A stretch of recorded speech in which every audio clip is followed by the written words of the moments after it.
E aí pessoal, tudo bem? 11 da manhã de uma quinta-feira, meu dia mais ocupado e olha só que bonitinho. Hoje de manhã eu não tive aula da Gabriela, a gente vai fazer aula amanhã cedo. E agora às 11 eu não tive aula do Fábio. E olha que coisa linda, eles estão recém-casados. Eles se casaram há 2 semanas atrás. Semana passada eles não fizeram aula por motivos de lua de mel. Hoje eles não estão fazendo aula por motivo de reorganizar a vida. E é um casal a quem eu sou muito grato e que eu quero ver muito feliz.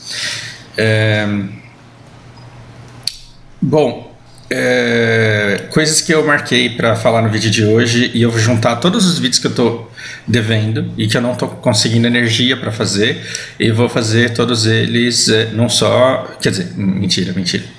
Eu vou fazer uns 2 temas aqui num só, patrocinados pelo Fábio. Vamos lá. Eu falei do casal, eu quero falar para vocês da Bibi Bailas também. Deixem essa menina famosa.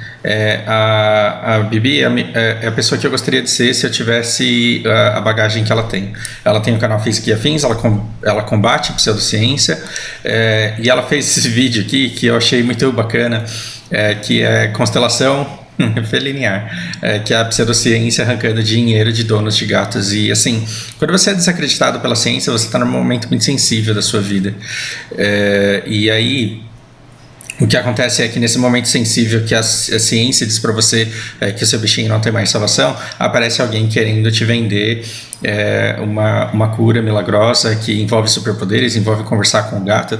Assistam esse vídeo dela que eu achei muito bacana, e vejam o quanto isso se estende a outras pseudociências, e vejam o quanto ela combate com paixão e com dedicação pseudociências, e o quanto esse trabalho deve ser valorizado hoje em dia. Mesmo que você não goste desse assunto específico que ela trata nesse vídeo de ontem, anteontem, deixem essa menina famosa, porque ela deve ser um modelo a ser seguido. Os questionamentos que ela traz em relação a várias pseudociências deveria nortear o nosso debate público. E olha que engraçado, eu recomendo esse canal para um monte de gente, e aí eu tenho uma pessoa para quem eu indiquei que adorava esse canal, até que pegou na ferida dele. Pegou na ferida dele, porque tem uma pseudociência que ela trata aqui, eu não preciso falar qual, que ele segue, que ele aplica, e aí pegou na ferida dele e falou, não, aí viajou também, porque o negócio funciona, que eu tô ligado que funciona. E se você chegar nesse ponto, se você assistir todos os vídeos de um canal de pseudociência, que combate a pseudociência, e achar que ela está certa em todos os pontos, mas que naquele ponto que você segue, que você já provou empiricamente que funciona, ela tá viajando e ela tá sendo conspiracionista, aí é nessa hora que deve acender uma lâmpada, é nessa hora que você deve prestar atenção. Eu não tô querendo tirar os seus placebos que mantêm a sua saúde, eu só estou querendo evitar que você gaste fortunas, porque aqui você fala de fortunas sendo gastas na compra de uma esperança que não existe, né? Dificuldade de aceitação arruína financeiramente famílias e gerações posteriores. Que mais temos para falar aqui? Eu preciso falar da fofoca da Pfizer. Gente, agradeçam o Vinícius Salgueiro, porque se não fosse por ele, talvez esse vídeo não existiria. E ele fez algumas perguntas bastante pertinentes, e eu listei algumas delas, e eu quero responder tudo de uma vez. Eu falei que eu preciso fazer uma fofoca da Pfizer, e o ano passado eu não podia fazer, agora eu posso.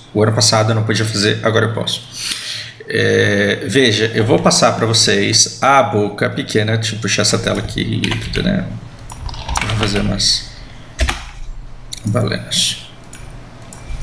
Vamos jogar isso pra lá de novo, porque aí eu não quero perder isso de vista quando ela terminar de fazer. Eu trabalho com pessoas que são da consultoria, que são da área de saúde, e assim, um dos meus alunos que trabalha com consultoria, que presta serviços para empresas farmacêuticas, ele me passou a informação que corre a boca pequena dentro da Pfizer. Tá vendo que isso daqui é a fofoca da fofoca, né? Então, pelo amor de Deus, não digam Fausto tem provas que, porque Fausto não tem provas de nada. Mas corre a boca pequena em julho, agosto, setembro, eu não lembro exatamente, do ano passado, quando vacinas nem sequer haviam sido descobertas, nem sequer havia se chegado a um consenso. Olha a data que eu estou citando aqui, né? Corria a boca pequena dentro da Pfizer que não estava rolando negociação antes da vacina ser descoberta, antes dela poder ser comercializada. Existia uma fofoca correndo a boca pequena dentro da Pfizer do Brasil, conversa de corredor, que as negociações da Pfizer com o governo não estavam indo para frente porque o governo estava pedindo propina e a Pfizer não podia ceder a isso. Então, em meados do ano passado, quando as vacinas ainda não haviam sido descobertas, as negociações já estavam em andamento, de acordo com conversas de corredor de dentro da Pfizer do Brasil, de que a conversa com a matriz da Pfizer não conseguiam se desembaraçar, porque estava tendo proposta, estava tendo negociação de propina, e a Pfizer não podia ceder a isso. É por isso que eu acho estranho que não houvesse interesse de Pfizer, de tantas outras marcas, que a China fosse tão atacada, mas que, por exemplo, a Covaxin tivesse tanta preferência assim. Então, hoje, essa fofoca de boca pequena ela já faz mais sentido do que fazia no meio do ano passado. E aí a pergunta que o Vinícius me fez foi: primeiro, o governo foi burro ao não comprar a vacina da Pfizer? Você não pode chamar isso de burrice e você não pode chamar isso de maldade. De maldade até você pode, mas perceba, é que como a gente vive no mundo maniqueísta, a gente vive num mundo em que petistas tentam provar que bolsonaristas são demônios, demoníacos e maus por natureza, e bolsonaristas tentam provar que petistas são comunistas e que querem o mal pura e simplesmente porque são maus. Eu vivo tentando dizer para vocês que esse mundo não é dicotômico, não existe esse maniqueísmo e que enquanto ideologias geram votos, interesses geram políticas, interesses geram medidas políticas e ações, decisões das pessoas. Então, se a Pfizer recebeu propostas de superfaturamento e declinou, o governo, muito provavelmente elucidado pelas informações que nós vemos na CPI, conseguiu na Covaxin uma possibilidade de superfaturamento e do ganho fora da nota de $1 por vacina. E aí quando você multiplica isso por 400 milhões de doses, é claro que não é tudo isso. Isso daí é cálculo de CPI, não é Fausto que está fazendo, e esse cálculo está exagerado. Esse cálculo está exagerado porque a gente está falando de superfaturamento com a Covaxin no momento em que muitas outras vacinas de muitas outras marcas já foram compradas. Então, quem ataca o governo também mente ao dizer que são 400 milhões de doses compradas da Vaxin, 440 milhões de doses compradas da Vaxin, porque não é tudo isso, porque muitas outras doses de outros laboratórios já foram comprados. Mas que houve sim uma tentativa, e que se você ganha $1 por dose e você tem 2 doses por brasileiro, se você ganha $2 por brasileiros e multiplica pelo valor de dólar, o lucro, o desvio de dinheiro do governo seria da ordem de 5 bilhões de reais. Então, você fingir que você não gosta da Pfizer porque a vacina não presta, porque a outra vacina da AstraZeneca causa trombose, porque a outra vacina também é chinesa e não presta, que nenhuma vacina é boa, mas que a Covaxin é boa, não pode ser burrice, não pode ser pura maldade, mas o interesse de 5 bilhões de reais ou menos do que isso justifica sim essa atitude, todo esse discurso, toda essa atitude, porque afinal de contas não se trata de uma ideologia que só serve para gerar e manter votos, trata-se do interesse de quase 5 bilhões de reais que gera todo esse discurso negacionista, conspiracionista, mas que no fim encontramos na Índia uma vacina que não é comunista, então a gente vai comprar de lá porque é ela que vende a boa, e aí você ganha em cima dessas doses todas. Então a CPI ela está servindo para alguma coisa? No começo da CPI eu teria uma resposta muito mais convicta, tanto que no começo da CPI eu estava pedindo para vocês assistirem e depois eu parei. Por que eu parei? Porque eu acho que a CPI ela não está sendo tão boa assim, não para todo mundo. Falaremos sobre isso daqui a pouco. Uma preocupação do Vinícius: a Dilma caiu porque o dinheiro acabou. Agora com o Bolsonaro, o dinheiro vai acabar? Vinícius, eu estou lendo um livro sensacional. Deixa eu clicar no meu próprio perfil aqui. E eu estou lendo esse livro e eu disse: eu tenho nojo de uma pessoa, assim, eu tenho nojo do Eduardo Cunha, mas eu estou apaixonado pelo livro dele. Ler o livro dele é como ter acesso ao Big Brother da sujeira, é como estar lá dentro e ver o mundo pela perspectiva de alguém que tem muito pouco a perder. O Eduardo Cunha, Ele foi traído, ele foi esfaqueado pelas costas, ele perdeu o apoio, foi entregue e foi preso e apodreceu na cadeia durante algum tempo. E ele decidiu, ele não tem influência política, ele não tem poder político, ele está impedido de toda forma de participar ativamente da política, e ele é um cara amargurado, com remorso, com ranço, com ressentimento. E aí esse cara, que já perdeu tudo que ele podia perder no sentido de dignidade, de honra, de tudo, do fundo do poço ele escreve um livro honesto, que é um relato histórico da história que ele viveu, para tentar salvar a biografia dele. Tem um clássico da literatura que é o Lolita. O autor, através daquele personagem, ele faz com que o personagem, em momento nenhum, ele queira passar uma imagem de inocente perante a história que ele viveu. E é justamente por ele se colocar como culpado em tudo aquilo que o relato é muito fidedigno e que a história é muito bem contada, porque ele admite os erros, e quem admite os erros e não tenta a todo custo se defender, escreve um relato muito mais próximo da realidade. E esse livro Lolita, ele traça ali um romance que é muito consistente no sentido de ser convincente. O livro do Eduardo Cunha, pelo menos os 15% que eu li até agora, o pouco que eu li até agora, ele é muito bom porque é um cara que já foi condenado. Ele não precisa provar para você que ele é inocente. Ele fala: eu sou culpado mesmo, eu fiz merda sim. Eu participei dessa sujeira toda. Mas ele mostra toda essa sujeira. Por quê? Porque agora que ele já caiu, ele quer que conheçam os outros também. E aí você vê a sujeira que foi tudo isso, sem filtro, e você vê o que é dito para nós que estamos aqui fora assistindo o jornal e o que de fato acontece nas interrelações, nas relações pessoais que eles têm uns com os outros dentro desse ambiente de disputa pelo poder. É um livro longo, é um livro... mas não é uma leitura cansativa, não é uma leitura difícil, maçante, e é uma história bastante reveladora. Bom, por que eu estou falando sobre isso?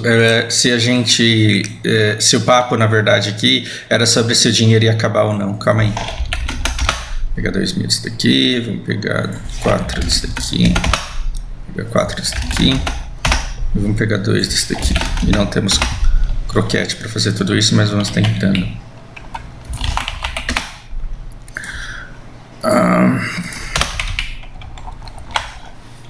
Quando a gente estuda a história do Brasil, a gente tem que entender que é muito difícil você separar o que é um bom governante de um bom cenário econômico.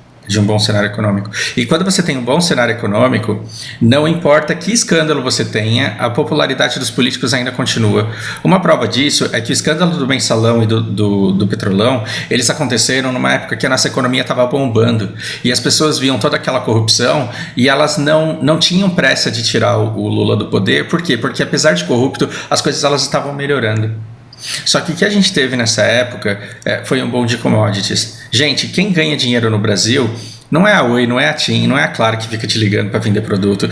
Quem gera riqueza para esse país não é a Cacau Show, não é a Chili Beans, não é aquilo que você compra no shopping que enriquece o país. O Brasil é um país de commodities. A gente ganha dinheiro vendendo matéria-prima para o mundo inteiro. É isso que dá dinheiro para o governo.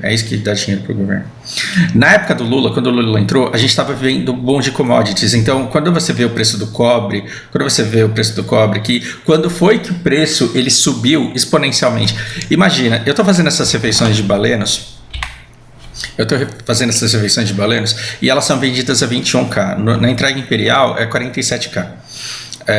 Aqui o preço ele estava em quanto? Em 76 centavos. Depois ele foi para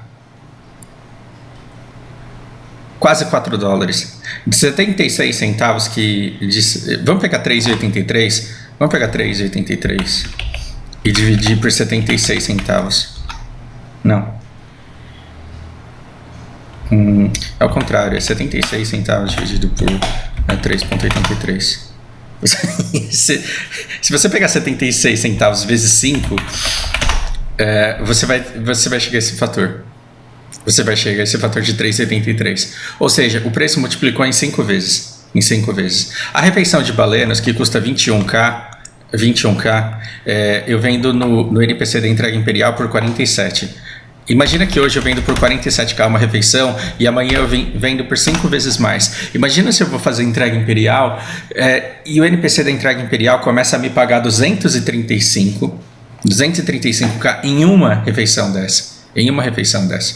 Na caixa de na caixa de 24, quase 6 kk numa refeição. O que eu estou querendo dizer é que se você pegar esses 21.600 e multiplicar por 5, se você começar a vender isso daqui no mercado por 108, você vai conseguir enxantar os seus PEN e comprar os seus PEN muito mais rápido. Não há dúvida do quanto isso te enriquece na vida, do quanto isso facilita a sua chegada onde você quer chegar. E aí o que aconteceu é que no começo do governo Lula, com a despontada da China, com a China entrando no cenário econômico, consumindo cada vez mais, porque eles estavam construindo o país deles com um grande avanço econômico, o preço ficou muito alto. Durante esse tempo aqui, houve o escândalo do mensalão, do petrolão, e as pessoas estavam meio que, tá bom, tudo bem, não tem problema, não tem problema. Na quebra da Bolsa, em 2008, naquela crise da Bolsa de 2008, você teve um rápido declínio porque, assim, com a Bolsa quebrada, ninguém sabia o que ia fazer. Mas logo houve uma retomada econômica, porque não eram os Estados Unidos que estavam puxando o mundo, era a China naquela época. E aí o que aconteceu? Nesse ponto, em 2011, o Brasil estava maravilhoso, porque ia acontecer uma Copa no Brasil. Tudo estava sendo construído para a Copa, os estados estavam sendo construídos para a Copa. O Brasil era um país atraente, muitas startups estavam vindo para o Brasil, muitas empresas estavam começando negócios aqui no Brasil, e você estava vendendo uma refeição de balenas por 120k. Você estava vendendo um negócio que custava 76 centavos por 4 dólares e pouco. E isso eu estou falando só do cobre. Mas isso aconteceu com o óleo também. Isso aconteceu com a carne de boi que não parava de subir. Isso aconteceu com a soja. Então, quando você olha, quando Lula entra no poder, a China e o seu consumo faz com que dispare. Depois você tem outros problemas, mas em 2008, no auge da crise, você tem um valor muito alto historicamente. E mesmo com a queda, né, com aquela crise toda, esse cenário ele se recuperou. Quando é que esse boom de commodities acaba? Quando a Dilma começa a cair. Por quê? Porque o governo se acostumou a ter uma receita enorme, porque já que toda a nossa riqueza vem da venda de commodities, a arrecadação bruta de imposto, quanto que você paga de imposto e quanto que você declara de nota da sua PJ? Você acha que isso garante todo o pagamento das contas públicas, toda a saúde, todo o investimento em educação, todo o subsídio de transporte que a sociedade recebe? Não é você que paga as contas do governo, são os exportadores de matéria-prima. Então, no auge do governo da Dilma, eles estavam gastando dinheiro à torta e à direita. Por quê? Porque a arrecadação estava alta, o populismo estava alto. O que aconteceu de repente? Houve uma quebra das commodities, o preço baixou. Por quê? Porque a China retraiu o consumo e o mundo, acelerado pela China, começou a produzir a mesma coisa que o Brasil produz. Então, houve uma queda disso daqui, houve uma queda da arrecadação. Junto com essa queda bruta da arrecadação, o governo não deu conta mais de fazer aquele populismo que ele fazia. Que populismo que ele fazia? Ele mantinha a gasolina baixa, ele mantinha a eletricidade baixa. Tudo que você fazia em 2013, 2014 dava dinheiro. Os negócios estavam ainda de vento em boa, os profissionais eles estavam trocando de emprego o tempo inteiro. E aí o país ficou na merda. Por quê? Porque mesmo você vendendo para fora, você estava vendendo numa quantidade menor a um preço menor. A arrecadação do Estado caiu absurdamente. E você não podia fazer o populismo que você fazia antes e não podia manter a corrupção do jeito que você tocava antes. E houve uma derrocada. E nós associamos o desempenho político, o desempenho econômico da nação com a performance política dos corruptos. E é por isso que não se ligava tanto para a corrupção do Lula, mas a corrupção da Dilma, que nem era tão escandalosa assim quanto era na época do Lula, ela era inaceitável. Por quê? Porque as pessoas não tinham dinheiro para pagar os seus boletos e elas estavam revoltadas com o governo por conta disso. A Dilma ela não caiu por falta de dinheiro, porque acabou o dinheiro, porque teve corrupção demais. A Dilma acabou porque o dinheiro, o lucro advindo dos impostos arrecadados com a exportação de commodities, mais a indústria, veio um monte de startups. Eu peguei esse boom aí, eu dei aula de inglês para um monte de gente que foi contratada num monte de startup. E essas empresas não vingaram. Por quê? Porque depois de 2014, sem subsídio, essas empresas não davam dinheiro. E essas empresas começaram a tirar as operações do Brasil. Então, o desemprego começou a aumentar até naquelas camadas que exigem mais alta qualificação. Nesse momento, com a falta de subsídios, com a desaceleração econômica, é claro que todo mundo quer matar o suposto culpado. E aí você tem uma rede Jovem Pan durante todo o governo do Lula atacando a corrupção, atacando a corrupção, atacando a corrupção. E aí depois começa a mostrar um monte de história de dor e de fome, de desespero e de caos econômico e fala que a culpa de tudo isso é da Dilma. Nessa época, ela podia sim manter apoio, mas ela não teve habilidade política para fazer isso. A Dilma não caiu por causa do cenário econômico, ela caiu por falta de traquejo político, e o Eduardo Cunha conta muito bem essa história, e muitos outros políticos podem querer escrever sobre essas histórias, só não caem na onda do jornal porque a imprensa ela realmente não é confiável, e eu não estou falando só da bolsonarista, a petista muito menos, nenhum dos lados, e não existe mídia isenta aparentemente, você tem que ir para os livros. O que acontece é que agora nós estamos num novo cenário de boom econômico. Olha o preço da soja agora, comparado com a época de ouro de 2012 do Brasil. A soja está no valor muito alto. Olha o preço da carne, está no valor muito alto. Olha o preço do petróleo, ele está num valor de recuperação. Para quem está em casa, com a pandemia, o petróleo está tendo uma recuperação muito boa. E o preço do cobre, então, nem se fala. O preço do cobre hoje ele está mais caro do que já esteve um dia. Vale do Rio Doce, todas essas mineradoras que estão no norte do país, elas estão enchendo o cu de dinheiro, desculpa essa expressão, e estão pagando uma caralhada de impostos, desculpas por essa expressão também, mas o governo tá ficando rico com a arrecadação dessa porra. Paulo Guedes deixou escapar uma coisa muito interessante numa entrevista no começo do ano dele. A gente começou o governo na defensiva, mas no final do ano que vem a gente vai começar a atacar. O que o Paulo Guedes quis dizer? Sobrevivemos, tancamos, lidamos com toda essa pressão e essa dificuldade, mas no final do ano a gente vai começar a atacar. O que esse fim do ano a gente começa a atacar significa? Populismo. Agora o Brasil pode se dar o luxo de fazer os subsídios lá que a Dilma fazia, e aí você ficava todo iludido achando que você era um empreendedor de sucesso porque você fazia geladinho, porque você fazia paleta mexicana e ficava rico. Por quê? Porque o custo da eletricidade do seu refrigerador, do seu congelador era irrisório, a energia elétrica estava muito barata. Você ficava achando que você era o mestre de fazer pastel, que ganhava muito fazendo pastel, porque você era o cara que sabia fazer pastel, quando a carne, o óleo, o gás estava muito barato. Quando acabou o subsídio, você continuou fazendo pastel com a mesma técnica, você continuou fazendo paleta mexicana com a mesma técnica, só que você não tinha lucro. Por quê? Porque não tinha subsídio, porque você não conseguia ganhar dinheiro. Logo, a Dilma, o Lula, assassinaram a sua possibilidade de empreender, porque eles fizeram você operar numa economia artificial. Eles ensinaram você a enxantar a PEN com você artificialmente conseguindo vender essa refeição de balenos por 120k. E aí você achava que você era um fodendo jogador inteligente que conseguia fazer umas coisas que ninguém fazia, quando na verdade todo mundo conseguia fazer exatamente o que você fazia. E de repente, quando isso se retrai, quando o preço da Balenos volta a ser 21k, você percebe, porra, não é que eu sabia fazer dinheiro, é que o mercado estava inflacionado, estava artificial. E aí você descobriu que jogando com a eletricidade no preço de hoje, jogando com o preço do combustível, do gás com o preço de hoje, você não consegue fazer dinheiro. E você fica puto com quem? Com o PT, caralho, esse bando de filha da puta que roubou o país durante todo esse tempo. Só que na verdade a gente está falando de um cálculo muito básico. Como foi que o governo utilizou o dinheiro que ele arrecadou numa época em que a gente estava em boom de commodities? O Lula e a Dilma, eles poderiam ter investido em infraestrutura, eles poderiam ter desenvolvido a nossa capacitação técnica e o desenvolvimento da nação como produtor. O que eles fizeram? Nada. Eles investiram em populismo e muito provavelmente é aquilo que nós vamos ter que enfrentar no final do ano. Porque o Bolsonaro, ele precisa que você goste dele hoje? Não, o Bolsonaro não precisa que você goste dele hoje. Quando que o Bolsonaro precisa que você goste dele? Antes da eleição. Antes da eleição, você precisa gostar dele, porque você vai escolher em quem você vai votar. Então, muito provavelmente, todos os recursos públicos, eles serão direcionados para o populismo.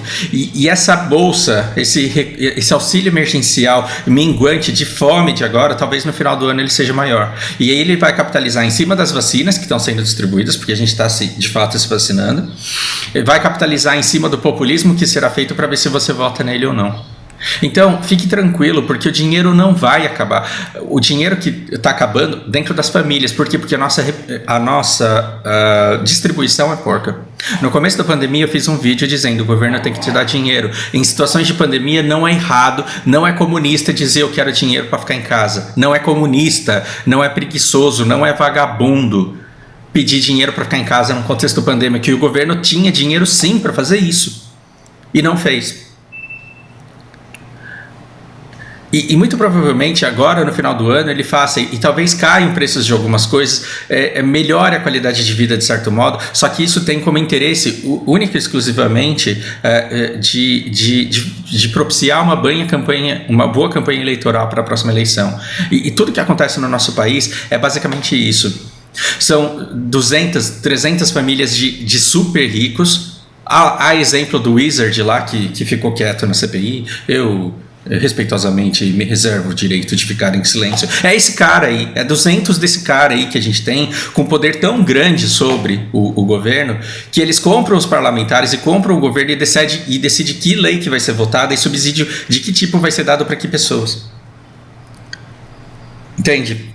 Bom, o que mais a gente tem? Por que o Bolsonaro, então, com esse escândalo da Covaxin, ele não cai? Ele não cai porque é tratorão. Pesquisa aí no Google o que é tratorão, estude aí o que é tratorão. Você vai descobrir que o tratorão é exatamente o que o mensalão foi, o que o petrolão foi, só que 20 vezes mais caro. Não foram 150 milhões de reais, foram 3 bilhões de reais. Puta inflação, né? Durante esse período. Bolsonaro não cai porque a Câmara está comprada, porque o Congresso está comprado, porque o Senado está comprado, porque o apoio dele está comprado. E essas pessoas não podem traí-lo porque elas têm rabo amarrado nas concessões que lhes foram dadas. E aí você fala, porra, mas então por que estão fazendo a CPI? Pois é. A CPI está sendo feita por interesse político. E eu não recomendo que pessoas assistam a CPI mais. Por quê? Porque metade delas é composto por senadores alienados que estão ali para aumentar a desinformação da população. Nós, seres humanos, a gente presta mais atenção àquilo que agrada mais os nossos ouvidos. E se você tem 5 senadores no meio de 10 que estão naquela lista para falar que a cloroquina cura e que estão numa conspiração para derrubar o presidente, é claro que a pessoa vai escutar aquilo. Isso só aumenta mais ainda a polarização que nós temos. O que você tem na CPI? Você tem um ataque aliado. Os senadores que estão atacando o governo, eles são os mesmos que foram comprados nesse tratorão todo. No tratorão tem mais deputado do que senador, mas não existe, porque os senadores que estão lá atacando o governo, eles não querem derrubar o governo, porque senão eles estariam no pé da Procuradoria Pública. E cadê a Procuradoria Pública? A CPI já tem informação suficiente para derrubar o Bolsonaro, não derruba porque não quer. Os crimes são contra o interesse público, os crimes são contra a humanidade, a ingestão é absurda, as provas de gabinete paralelo, as provas de extermínio, elas são claras, elas são evidentes. Por que a Procuradoria Pública não dá seguimento e por que o presidente não cai até hoje? Por que os pedidos de impeachment não vão para frente? Porque não há interesse nisso, porque o fogo ali é aliado. Finge que você está me batendo, que eu finge que eu estou apanhando. E o povo que se sente representado por quem ataca, fica esperando o resultado disso e esse resultado nunca acontece. A única coisa boa dessa CPI até agora é que você tem acesso a todo mundo que queira ver sobre tudo que de fato aconteceu, de forma que você consegue reconstituir tudo aquilo que aconteceu. Agora, a maior lição de tudo isso que eu posso tirar é: não odeie seu próximo. Sabe por quê? Porque a CPI ela está permitindo que você acompanhe a realidade, e aí você descobre, por exemplo, que houve um investimento massivo de recursos por interesses de pessoas para matar as pessoas que não têm discernimento a respeito da realidade que a cerca. Então manipularam a esperança, venderam cloroquina, venderam esperança na cloroquina, lutaram para que as pessoas não ficassem em casa para que elas se contaminassem, para que elas morressem mais rápido. E sabe quem que é o bolsonarista? O bolsonarista é a vítima dessa estratégia. Ele é justamente a vítima desse discurso de extermínio de pessoas. Quando você diz que você odeia um bolsonarista, você está odiando a vítima, e você não pode, porque esse cara, ele está do teu lado. Esse cara, ele pode ser trazido à luz da verdade ou não, mas ele é o que você tem mais próximo de aliado na sua vida. Porque ele é igual a você, ele é um cidadão comum igual a você. Aqueles senadores que estão na CPI, eles não são iguais a vocês, eles não te representam. Eles estão num fogo amigo, numa guerra que não precisava existir, porque ela já estaria ganha se ela quisesse ser... se quisessem que ela acontecesse de fato. Então perceba, se você ficar com ódio de uma pessoa porque ele gosta do Bolsonaro, se você ficar com ódio de uma pessoa porque ele gosta do Lula, você está abrindo mão de um aliado que deveria estar do seu lado na luta do povo contra essa classe nojenta que a gente vê na TV Senado todos os dias. Não dá pra gente ficar odiando. Tem um cara aqui que assim, eu quase bani do canal. Porque toda vez que eu fazia qualquer vídeo a respeito de vacina, ele me xingava dos pés à cabeça e apagava o comentário. Por quê? Porque ele sabe que eu posso ler caso eu queira. Mas eram xingamentos do mais baixo calão que você pode imaginar. Até que eu postei um vídeo da Lana. Vocês lembram do aniversário de 2 anos da Lana, quando eu fiz um vídeo de presente pra ele? E ele fez um comentário assim: até que enfim você falou uma coisa que presta. Parabéns pela família que você tem. E a partir dali ele baixou o tom em tudo que eu vinha falar. Ou seja, esse cara, ele não é meu inimigo porque ele não odeia a mim, Fausto. Ele tá convertido a uma seita que ele não pode ver atacado e ele reage agressivamente àquilo. A partir do momento que esse cara começar a me ver como um semelhante, ele vem pro meu lado. E se todas as pessoas que estão no extremo da polarização fizerem exatamente a mesma coisa, a gente vai manter em uníssono esse discurso. Que a gente não quer essa guerra de mentira, a gente quer o bem da população. A gente não quer essa guerra de mentira, a gente quer os recursos advindos desse baita boom de commodities, dessa vez não sendo dados ao povo num regime populista para conseguir votos para a próxima eleição. A gente quer esse dinheiro investido em educação e infraestrutura. E se o povo decidir que quer isso e começar a reivindicar isso de maneira massiva, quem são essas 200 famílias para impedir que isso aconteça? Então a gente já sabe em que caminho a gente tem que ir, só que a gente vai andar nessa direção tão cedo? Duvido. Mas pelo menos essa CPI, ela me deu informações para compor uma realidade que eu não conseguiria construir se ela não existisse. Então sim, só dela existir ela já vale a pena. Porque aí as pessoas que realmente querem fugir dessa polarização e querem entender o que realmente de fato aconteceu, elas podem, porque está tudo documentado, está tudo provado, está tudo muito claro. E a isso eu sou grato. Bom, Vinícius, espero que eu tenha te respondido. Por hora é isso, um grande abraço.